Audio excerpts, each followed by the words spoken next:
Hi friends, ഇന്നൊരു അടിപൊളി മീൻകറിയുടെ റെസിപ്പിയുമായിട്ടാണ് ഞാൻ എത്തിയിരിക്കുന്നത് കേട്ടോ.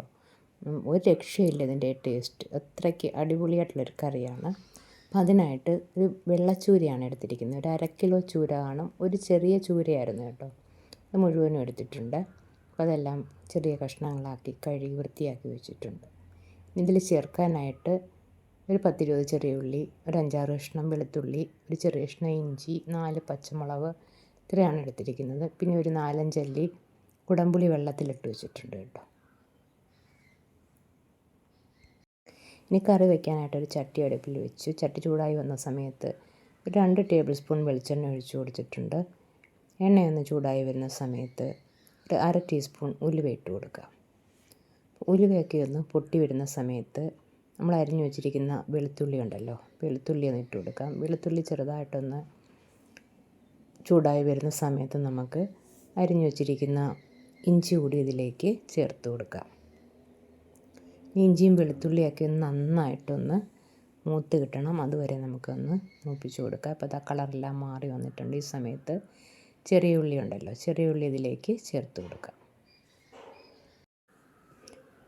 ചെറുള്ളിയെല്ലാം ആ എണ്ണയിൽ കിടന്ന് നന്നായിട്ടൊന്ന് മൂത്ത് കിട്ടണം, അതുവരെ നമുക്കിതിനെ ഒന്ന് ഇളക്കി കൊടുക്കാം. അപ്പോൾ ഉള്ളിയൊക്കെ ഒന്ന് മൂത്ത് വന്നിട്ടുണ്ട്. ആ സമയത്ത് നമ്മൾ എടുത്ത് വെച്ചിരിക്കുന്ന പച്ചമുളകിലേക്ക് ചേർത്ത് കൊടുക്കാം. പിന്നെ കുറച്ച് കറിവേപ്പിലയും കൂടെ ചേർത്ത് കൊടുക്കാം. പച്ചമുളകും കറിവേപ്പിലയും കൂടി ഒന്ന് മൂത്ത് വരട്ടെ, അതുവരെ നന്നായിട്ടൊന്ന് വഴറ്റി കൊടുക്കാം. അപ്പോൾ ചെറിയ ഉള്ളിയും ഇഞ്ചിയും വെളുത്തുള്ളിയും പച്ചമുളകും എല്ലാം നന്നായിട്ട് വഴന്ന് വന്നിട്ടുണ്ട്. ഈ സമയത്ത് ഒരു വലിയ തക്കാളി നീളത്തിൽ അരിഞ്ഞത് ചേർത്ത് കൊടുത്തിരിക്കുകയാണ് കേട്ടോ. ഈ തക്കാളിയും കൂടെ നന്നായിട്ടൊന്ന് വഴന്ന് കിട്ടണം, അത് നന്നായിട്ടൊന്ന് ഇളക്കി കൊടുക്കുക. തക്കാളിയൊക്കെ ഒന്ന് വാടി വന്നിട്ടുണ്ട്. ഒന്ന് കുറച്ചും കൂടെ ഒന്നായി വരട്ടെ. ഇനി നമുക്കിതിലേക്ക് പൊടികൾ ചേർത്ത് കൊടുക്കാം. ഞാൻ സ്റ്റൗ ഓഫ് ചെയ്തു. ഒരു 1/2 ടീസ്പൂൺ മഞ്ഞൾപ്പൊടി, ഒരു 5 ടീസ്പൂൺ മുളക് പൊടി ചേർക്കുന്നുണ്ട്. എരിവില്ലാത്ത മുളക് പൊടിയാണ്. പിന്നെ ഒരു 2 ടീസ്പൂൺ മല്ലിപ്പൊടിയും കൂടെ ചേർക്കുന്നുണ്ട്. പിന്നെ ഒരു 1/2 ടീസ്പൂൺ ഉലുവാപ്പൊടിയും കൂടെ ചേർത്തിട്ടുണ്ട്. ഇനി ഇതെല്ലാം കൂടെ നന്നായിട്ടൊന്ന് മിക്സ് ചെയ്യാം. ആ ചട്ടിയിൽ കിടന്ന് ഇത് നന്നായിട്ടൊന്ന് മൂത്ത് വരണം. ഞാനിപ്പോൾ സ്റ്റൗ ഓണാക്കി കൊടുത്തിട്ടുണ്ട്. ഇനി ഇത് അടുക്കി പിടിക്കാതിരിക്കാനായിട്ട് നമുക്ക് പുളിവെള്ളം ഉണ്ടല്ലോ, കുടംപുളി വെള്ളത്തിലിട്ട് വെച്ചിരിക്കുന്ന പുളിവെള്ളം നമുക്കിതിലേക്ക് കുറേശ്ശെ കുറേശ്ശെ ചേർത്ത് കൊടുത്ത് നന്നായിട്ടൊന്ന് വഴറ്റിയെടുക്കാം. ഇപ്പോൾ കുറച്ച് വെള്ളം ചേർത്തിട്ടുണ്ട്. അതൊന്ന് വറ്റി വരുന്ന സമയത്ത് വീണ്ടും നമുക്ക് കുറച്ച് വെള്ളം കൂടെ ചേർക്കാം. അങ്ങനെ 2-3 പ്രാവശ്യം ഈ വെള്ളമെല്ലാം ചേർത്ത് നന്നായിട്ട് ഈ അരപ്പൊന്ന് മൂപ്പിച്ചെടുക്കാം.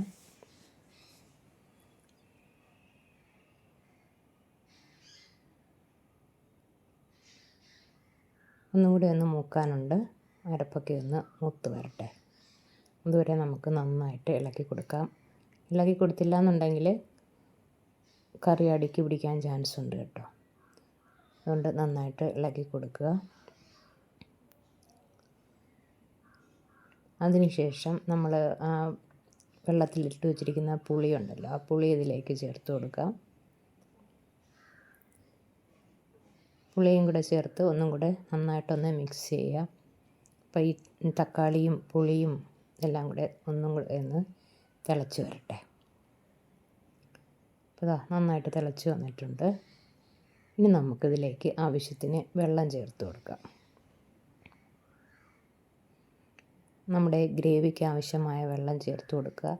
ഒരുപാടങ്ങ് വെള്ളം വേണ്ട. നമ്മൾ ലാസ്റ്റ് ഇതിൽ തേങ്ങാപ്പാൽ ചേർക്കുന്നുണ്ട് കേട്ടോ. അപ്പോൾ അതുകൊണ്ട് കുറച്ച് വെള്ളം ചേർത്താൽ മതി. ഇനി ഇതെല്ലാം കൂടെ നന്നായിട്ടൊന്ന് മിക്സ് ചെയ്ത് കൊടുക്കുക. നമ്മളിതുവരെ ഉപ്പ് ചേർത്തിട്ടില്ല. ഇനി നമുക്കതിലേക്ക് ഉപ്പ് ചേർത്ത് കൊടുക്കാം. ഉപ്പും കൂടെ ചേർത്ത് നന്നായിട്ടൊന്ന് മിക്സ് ചെയ്തതിന് ശേഷം ഇനി ഒന്ന് മൂടി വെച്ച് കൊടുക്കാം. നന്നായിട്ടൊന്ന് തിളച്ച് വറ്റി വരട്ടെ.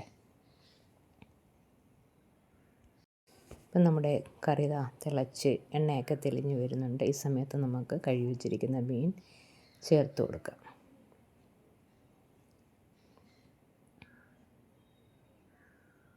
അപ്പോൾ എല്ലാ മീനും ഞാൻ ചേർത്തിട്ടുണ്ട്. ഈ സ്പൂൺ കൊണ്ട് ഇതൊന്ന് താഴേക്ക് താഴ്ത്തി വെച്ചതിന് ശേഷം ഒന്ന് മൂടി വെച്ച് കൊടുക്കാം. ഇതൊന്ന് തിളച്ച് ഒന്ന് വറ്റി വരട്ടെ. അതുവരെ നമുക്കിതിനെ ഒന്ന് മൂടി വെച്ച് കൊടുക്കാം.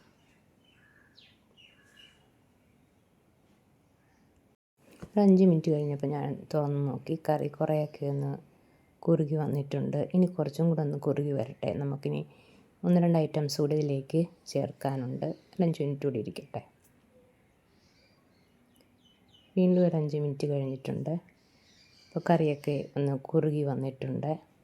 ഈ സമയത്ത് നമുക്കിതിലേക്ക് ഒരു 1/2 ടീസ്പൂൺ കുരുമുളക് പൊടി ചേർത്ത് കൊടുത്തിട്ടുണ്ട് കേട്ടോ. പിന്നീട് 1 കപ്പ് തേങ്ങാപ്പാൽ. ഇനി നമുക്കിതിനെ ഒന്ന് ചുറ്റിച്ചെടുക്കാം.